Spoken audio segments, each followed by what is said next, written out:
Assalamualaikum warahmatullahi wabarakatuh. Di sini kami dari kelompok 2 akan mempresentasikan hasil dari makalah kami. Baiklah, saya akan membacakan materi pertama, yaitu dalil Al-Quran tentang Tauhid beserta penyimpangan dalam Tauhid.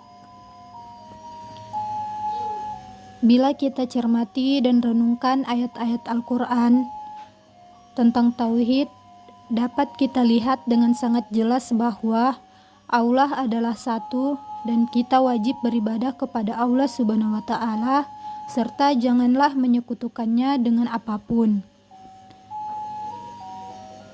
Allah adalah Esa, tidak ada yang setara dengan Dia.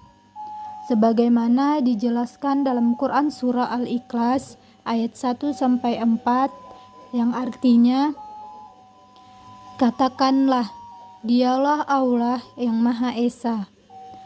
Allah adalah Tuhan yang bergantung kepadanya segala sesuatu. Dia tidak beranak dan tidak pula diperanakkan, dan tidak ada seorang pun yang setara dengan Dia. Adapun penyimpangan dalam tauhid yaitu yang pertama syirik. Syirik adalah kebalikan dari tauhid. Jika tauhid merupakan pengesaan Allah dalam pikiran, hati, ucapan, dan perbuatan, maka syirik adalah menyekutukan Allah atau mengakui banyak tauhid. Syirik dibagi menjadi dua macam, yaitu syirik nyata dan syirik tersembunyi. Syirik nyata misalnya apabila orang tersebut beribadah bukan kepada Allah, tetapi pada kekuatan lain, atau melakukan pemujaan dan memberikan sesajen kepada tempat-tempat yang dianggapnya keramat, seperti kuburan, patung, pohon, dan sebagainya. Sedangkan syirik tersembunyi apabila melakukan sesuatu perbuatan ibadah, tapi niatnya dalam hati hanyalah karena ingin pamer atau ria. Yang kedua, kafir. Kafir secara bahasa berarti menyembunyikan atau menutupi. Sedang menurut istilah, kafir itu ialah menolak kebenaran dari Allah yang disampaikan Rasul-Nya. Kafir dapat dibagi 4 macam, yaitu kafir ilahiyat, kafir nubuat, kafir perintah, kafir nikmat. Yang ketiga, munafik. Munafik adalah orang yang lahiriahnya menampakkan sesuatu atau ucapan, perbuatan, sikap yang sesungguhnya bertentangan dengan apa yang tersembunyi di dalam hatinya. Yang keempat, murtad. Murtad adalah istilah yang diberikan untuk menyebut orang yang keluar dari Islam. Pada mulanya orang ini beriman kepada Allah dan merupakan muslim, tetapi kemudian ia meninggalkan keimanannya untuk selanjutnya beriman kepada selain Allah atau tidak beriman sama sekali, atau ateis. 2. Dalil-dalil hadis. Barang siapa yang ingin melihat wasiat Muhammad SAW yang tertera di atas cincin stempel milik beliau, maka hendaklah membaca firman Allah Subhanahu wa Ta'ala. Katakanlah, Muhammad, marilah kubacakan apa yang diharamkan kepadamu oleh Rabb-mu, sampai ayat-ayat sesungguhnya inilah jalanku yang lurus, maka ikutilah jalan tersebut. Hadis riwayat Ibnu Majah. Fungsi hadis yang utama adalah untuk menjelaskan Al-Quran. Hal ini telah sesuai dengan penjelasan Allah dalam surah An-Nahl ayat 64. Artinya, dan kami tidak menurunkan kepadamu Alkitab atau Al-Quran ini, melainkan agar kamu dapat menjelaskan kepada mereka apa yang mereka perselisihkan itu. Dengan demikian, bila Al-Quran disebut dengan sebagai sumber asli bagi hukum fikih, maka hadis disebut sebagai bayani. Dalam kedudukannya sebagai bayani dalam hubungannya dengan Al-Quran, ia menjalankan fungsi menguatkan dan menggaskan hukum yang tersebut dalam Al-Quran, atau disebut fungsi takkid dan takrir. Dalam bentuk ini, hadis hanya seperti mengulangi apa-apa yang tersebut dalam Al-Quran. Umpamanya firman Allah dalam surah Al-Baqarah ayat 110 yang artinya, dan dirikanlah salat dan tunaikanlah zakat. Ayat itu dikuatkan oleh sabda Nabi yang artinya, Islam itu didirikan dengan 5 pondasi: kesaksian bahwa tidak ada Tuhan selain Allah dan Muhammad adalah Rasulullah, mendirikan salat, menunaikan zakat. B. Pengertian atau makna tauhid zat, tauhid sifat, tauhid rububiyah, dan tauhid uluhiyah. 1. Tauhid zat. Tauhid zat merupakan sifat-sifat dan nama-nama Allah. Maksudnya ialah pembahasan tentang sifat-sifat dan nama-nama yang disebut sendiri oleh Allah dan Rasul-Nya, yang tidak sama dengan makhluk ciptaan Allah. Sifat dan namanya adalah agung dan sempurna. Kita tidak boleh memberikan nama dan sifat yang dapat mengurangi keagungan dan kesempurnaannya, atau menyesuaikan nama-nama dan sifat-sifat itu dengan yang lain seperti membagaimanakan, menggambarkan, mentasbihkan, mentakwilkan, mentafsirkan, atau mentakhilkannya. 2. Tauhid sifat. Tauhid sifat atau asma wa sifat maksudnya menetapkan nama-nama dan sifat-sifat Allah sebagaimana apa yang telah disifati oleh Allah untuk dirinya di dalam Al-Quran. Al-Walid bin Muslim pernah bertanya kepada Imam Malik bin Anas, Al-Auza'i, Al-Lais bin Sa'ad, dan Sufyan as-Sauri tentang berita yang datang mengenai sifat-sifat Allah. Mereka semua menjawab, perlakukanlah sifat-sifat Allah secara apa adanya, janganlah engkau persoalkan atau jangan engkau tanyakan tentang bagaimana sifat itu. Perlu diperhatikan bahwa jika tauhid zat menekankan keesaan Tuhan dari sisi zat, di mana zatnya tidaklah terbatas dan tidak tersusun dari bagian-bagian, dan tauhid sifat menegaskan bahwa sifat adalah identik dengan zat dan bukan sesuatu lain yang ditambahkan kepadanya, maka tauhid perbuatan menekankan pada keesaan Tuhan dalam berbuat.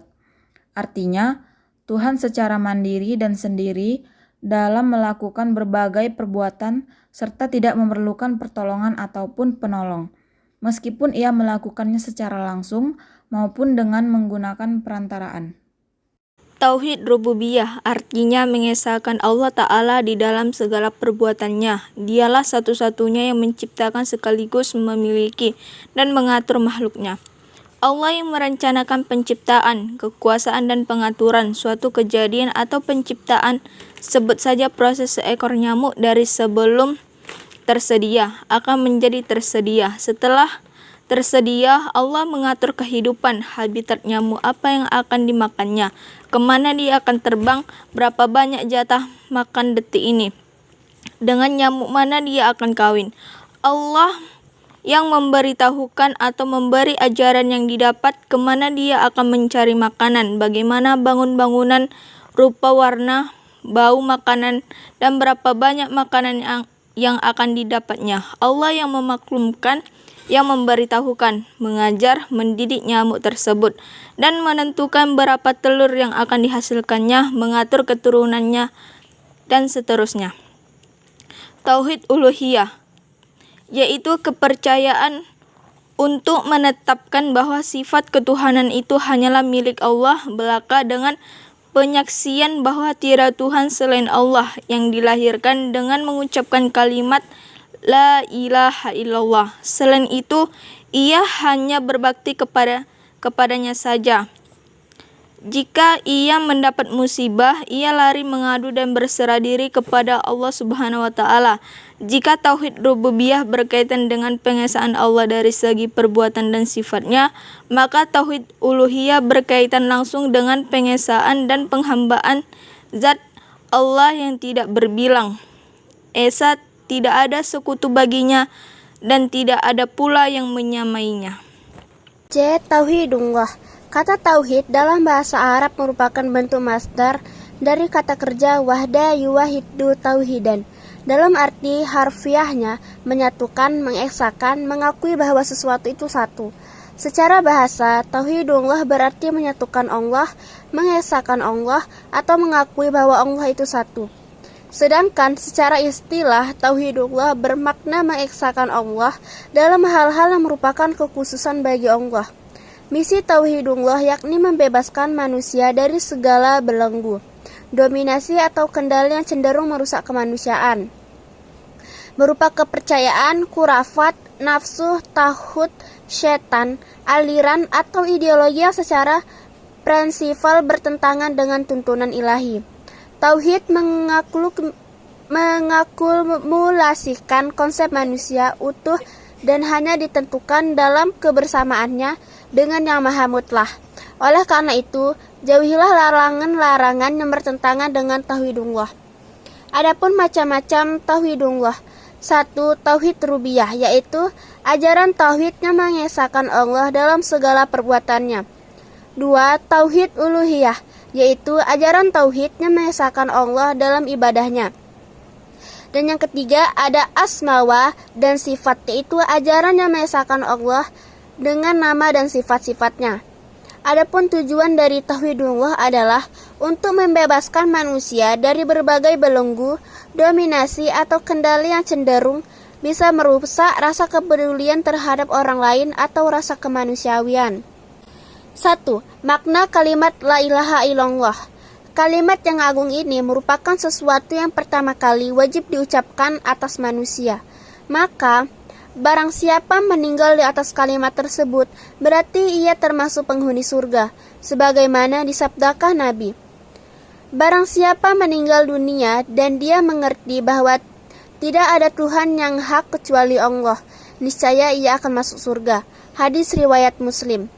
Allah Subhanahu wa taala berfirman dalam Quran surah Al-Mu'min ayat 117, dan barang siapa menyembah Tuhan yang selain Allah, padahal tidak ada sesuatu bukti pun baginya tentang itu, maka perhitungannya hanya pada Tuhannya. Sungguh orang-orang kafir itu tidak akan beruntung. Ayat di atas menjelaskan bahwa siapapun yang menyembah sesembah lain bersama Allah SWT tanpa memiliki dalil yang menunjukkan keberhak sesembah tersebut untuk disembah, maka Allah pasti akan membalas atas perbuatan syiriknya itu. Dan ditegaskan pula bahwa orang-orang kafir sungguh tidak akan beruntung. Sedangkan yang beruntung hanyalah orang-orang yang hanya menyembah dan beribadah kepada Allah Subhanahu wa taala semata. Ma'rifatullah. Setiap muslim seharusnya ma'rifatullah atau mengenal Allah dengan baik. Ma'rifatullah adalah puncak akidah dan tauhid seorang muslim, juga merupakan tolak ukur kualitas keislaman dan keimanan seseorang. Karena untuk mencapai ketinggian iman, seseorang muslim harus tahu dan mengenal Tuhannya dengan baik. Ma'rifatullah bukanlah mengenal zat Allah, karena tidak mungkin terjangkau oleh akal manusia yang terbatas. Ma'rifatullah menurut Ibnu Qayyim adalah ilmu yang membuat seseorang melakukan apa saja menjadi kewajiban bagi dirinya dan konsekuensi pengenalannya. Figur teladan dalam ma'rifatullah adalah Rasulullah.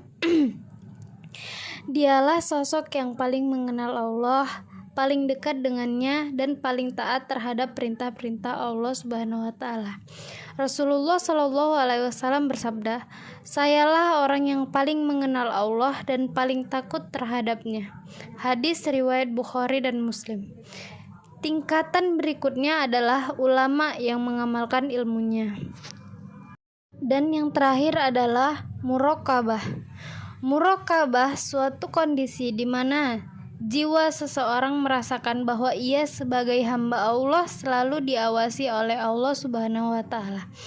Muraqabah tak hanya dilakukan untuk memperoleh ketenangan, tetapi juga sebagai bentuk penghambaan kepada Allah Subhanahu wa taala. Dalam beberapa hal, muraqabah dilakukan untuk mencapai kondisi spiritual tertinggi, yakni ihsan. Sebagai manusia, jelas kita tidak pernah bisa untuk melihat Allah Subhanahu wa taala. Namun, jika kita kokoh akan pengetahuan tentang Allah Subhanahu wa taala, nama-namanya, mempercayai bahwa Dia pencipta alam semesta, maka kita akan selalu merasa Allah Subhanahu wa taala sangat dekat dengan diri kita dan enggan untuk berbuat kejahatan. Dalam hadis Arba'in Nawawi dijelaskan mengenai ihsan. Seorang bertanya kepada Rasulullah, "Lalu terangkan kepadaku tentang ihsan." Rasulullah pun menjawab, "Hendaknya engkau beribadah kepada Allah seolah-olah engkau melihatnya. Namun, jika engkau tak dapat beribadah seolah-olah melihatnya, sesungguhnya ia melihat engkau." Menurut Syekh Abdul Qadir Jalil, muraqabah dapat dilakukan dalam 4 aspek. Pertama, mengetahui dan mengenal Allah. Kedua, mengetahui adanya musuh seperti iblis dan setan.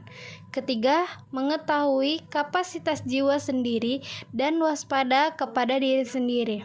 Keempat, mengetahui perbuatan apa yang bisa dilakukan untuk Allah. Baiklah, sekian dari hasil presentasi kelompok kami. Lebih dan kurang kami mohon maaf, kepada Allah kami mohon ampun. Assalamualaikum warahmatullahi wabarakatuh.